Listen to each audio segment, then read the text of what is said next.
अनुसूचित जाति जनजाति को उसका अधिकार मिले, महिलाओं को उसका अधिकार मिले, पिछड़ों को प्राथमिकता मिले, वंचितों को वरीयता मिले। यही तो एनडीए की सरकार की प्राथमिकता है और यही प्रतिबद्धता है। ये नारी शक्ति बंधन अधिनियम उसी प्रतिबद्धता का परिणाम है और उसी को प्रस्तुत करने के लिए हम सब यहां पर आए हैं।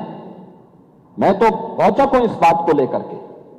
आप लोग बात करते हैं, याद रखना आप सभी लोग महिलाओं के साप से शापित हैं। और मैं इसलिए कह रहा हूं कि कांग्रेस की दुर्गति आप देख रहे हैं। 40 साल हो गए हैं, 40 साल उत्तर प्रदेश कांग्रेस के देश से लगातार बंजर होता जा रहा है। मैं वही कह रहा हूं ना, इसलिए बंजर हो रहा है।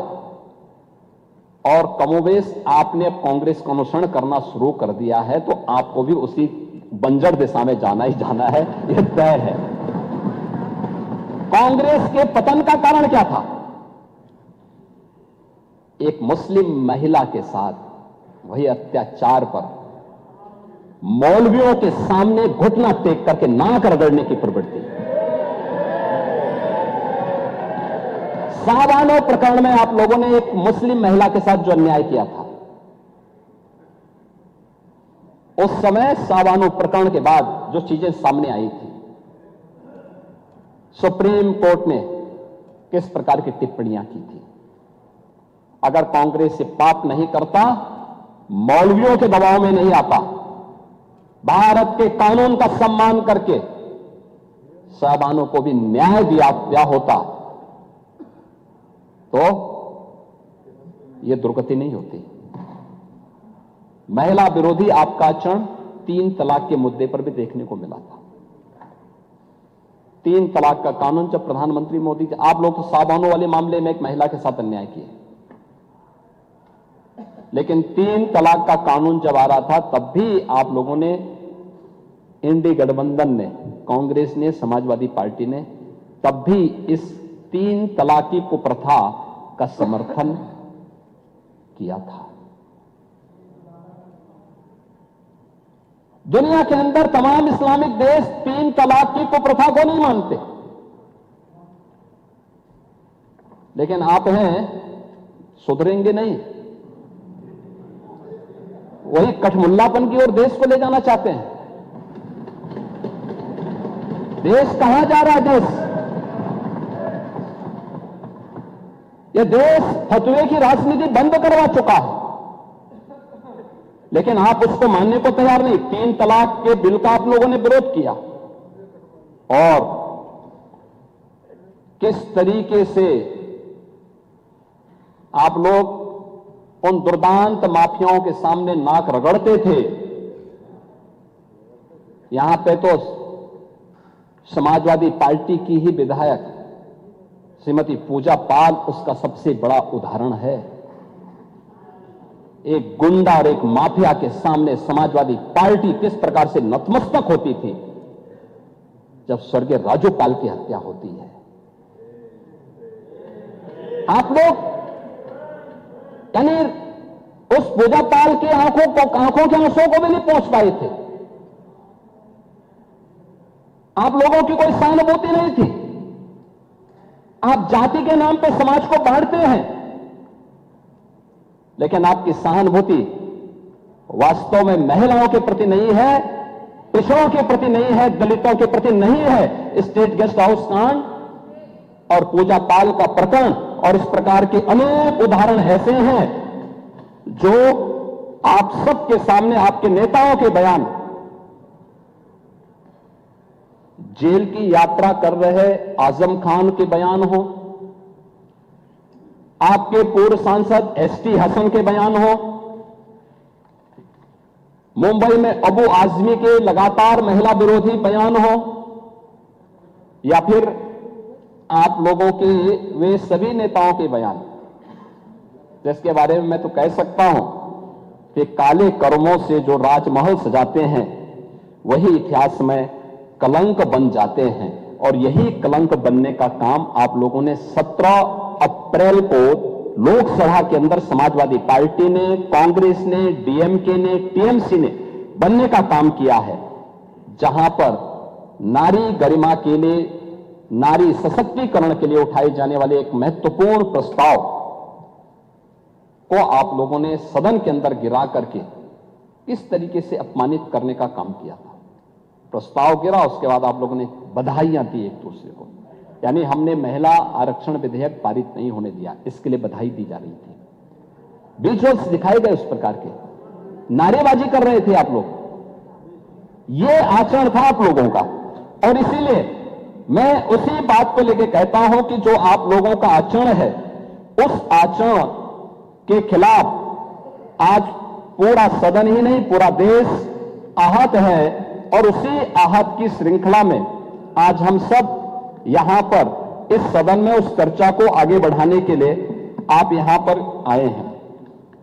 एक फिरस्त कुछ और आप लोगों के उन बयानों की ओर भी मैं ध्यान दिलाना जरूर चाहूंगा, जो समय समय पर आप लोग बोलते रहे हैं, और किस तरीके के बयान आप लोगों के रहे हैं। ये वास्तव में आप लोग नारी गरिमा की बात करते हैं।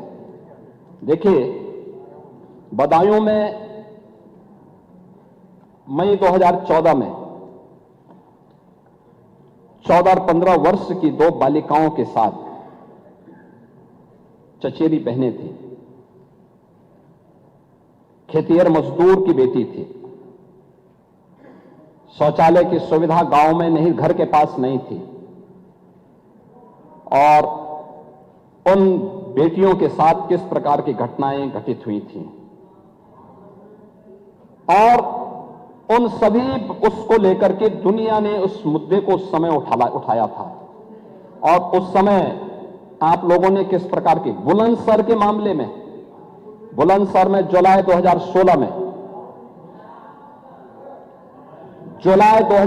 में बुलंदशहर के राजमार्ग पर जो सामूहिक बलात्कार की घटना घटित हुई थी, उस समय भी आपके नेताओं के बयान क्या आए थे। तत्कालीन आपके कैबिनेट मंत्री आजम खान ने क्या कहा था ये तो एक राजनीतिक साजिश है, और यह सरकार को बदनाम करने के लिए की जा रही एक हरकत है।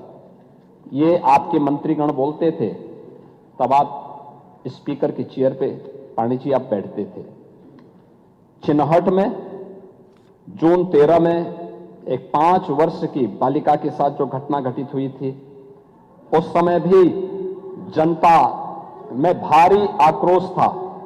सुल्तानपुर में फरवरी 17 में जो घटना घटित हुई थी, और एक महिला ने 13 में समाजवादी पार्टी के एक विधायक पर सामूहिक बलात्कार का आरोप लगाया था। आरोप पागे विधायक ने अपने सहयोगियों के साथ मिलकर महिला के साथ दुष्कर्म किया है।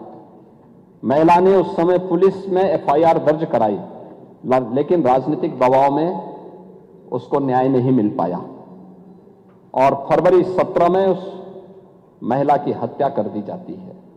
ये घटनाएं आपके समय में लगातार घटित होती थी। ऐसे लखनऊ के मोहनलालगंज में जुलाई 14 में, हापुड़ में 2013 में एसिड अटैक की घटनाएं, ढेर सारी ऐसी घटनाएं हैं जिसका जवाब हमारे सहयोगी यहां पर समय समय पर आपको उपलब्ध करवाएंगे और उन सभी बातों को देंगे। मान्यवर, मैं आज के अवसर पर जरूर बोलना चाहूंगा कि ये जितनी भी घटनाएं घटित हुई हैं, ये महिला संबंधी अपराध रोकने के लिए जो सबसे महत्वपूर्ण पहल होनी चाहिए वह उनके सशक्तिकरण की होनी चाहिए, और सशक्तिकरण में हर एक स्तर पर उन्हें सशक्त करने की दिशा के लिए जो कदम बढ़ाए जाने चाहिए। और आज उसी का परिणाम है कि पिछले 9 वर्ष के अंदर प्रदेश के अंदर डबल इंजन की एनडीए की सरकार ने जो कदम बढ़ाए हैं उसके परिणाम सामने आए हैं। प्रदेश में तो हर व्यक्ति जानता है 17 के पहले क्या स्थिति थी, और मैं तो पहले भी बोलता हूं, नाराही चल गया था यूपी में, तो देख सफाई बिटिया घबराई। अब ये मैं थोड़ा बोलता हूं, पब्लिक बोलती थी। क्या ये सच नहीं था कि मध्य यूपी और पश्चिमी यूपी के अंदर कोई भी सजग अभिभावक अपनी बेटी को पढ़ने के लिए तो दूर छात्रावास में भेजता था या रिश्तेदारी के पास यूपी के पास बाहर भेजता था, यूपी के अंदर नहीं पढ़ा पाता था, नहीं हो पाता था। पलायन की घटनाएं क्या संकेत करती थी? ये यूपी के अंदर की अराजकता को, 17 के पहले की अराजकता को बताता था। लेकिन आज मैं कह सकता हूं कि वेलफेयर स्कीम का लाभ, महिलाओं की भागीदारी, महिला कार्यबल और किस रूप में हुआ है 2013 के पहले, 2017 के पहले उत्तर प्रदेश के अंदर केवल 13% महिलाएं वीमेन वर्क फोर्स थी, जो महिलाएं कार्य करती थी, रोजगार उनको प्राप्त होता था, नौकरी कर रही थी, केवल 13% उनका योगदान था यूपी में। और पिछले 9 वर्ष के अंदर एक सतत प्रयास, सुरक्षा का माहौल प्रदान करने का परिणाम क्या है? आज 13% से बढ़कर के 36% से ऊपर हुआ है महिलाओं की भागीदारी प्रदेश के विकास में, 36% हुई है। यानी यह दिखाता है कि हां, उनके सशक्तिकरण के परिणाम सामने आए हैं और महिला वीमेन वर्क फोर्स आज 36% होने का परिणाम क्या है? इसी का परिणाम है कि उत्तर प्रदेश की अर्थव्यवस्था भी 3 गुना बढ़ी है, 3 गुना है।